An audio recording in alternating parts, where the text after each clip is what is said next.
為全世界人都講緊去韓國打針究竟有幾平有幾快，但係冇人講過你要有心理準備，會搞到咁。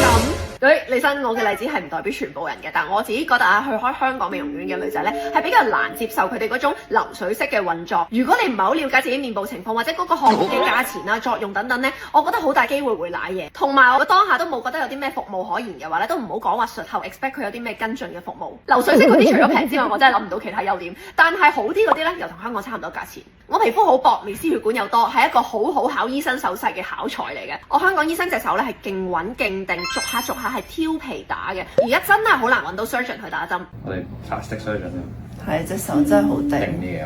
我哋喺公立醫院通常做係薄血管嘅，即係啲重建嗰啲咧。咁講真，對佢哋嚟講，攞啲時間去做多幾個手術，咪仲好？喺香港打水光咧，我自己會揀翻歐洲廠、歐洲料嘅。始終佢哋喺個原料去到成品咧，成個監控咧係會嚴謹好多，同埋始終都係注射落我哋皮膚嘅嘢，所以我覺得有翻歐盟嘅 CE 認證咧係會安心好多。唔係話拗字頭嗰個水光唔好，雖然喺我身上冇覺得佢好過，但係事實就係佢成分本身就係會有乸嘅感覺。如果你係敏感肌而你想打水光嘅目的同我一樣，都係想建立翻一個有光澤而健康嘅肌膚，想啲皺紋同埋毛孔都平復啲，唔化妝都會靚立立。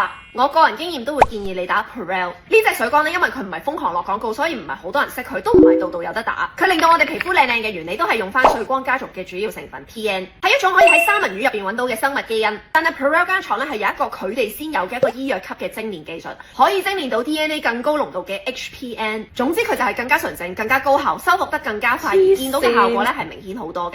我感受到佢幫我嘅改善咧係唔止望落去啲皮膚靚咗好多，而係平時嘅敏感啊、發炎呢啲情況咧都大大減少，係真係可以建立到一個更加健康嘅肌膚狀態，係一個深層皮層嘅改善同埋進步。好嘅就好，唔好嘅就唔好。呢一款咧係真心推介，我自己都約咗下一次 biu biu。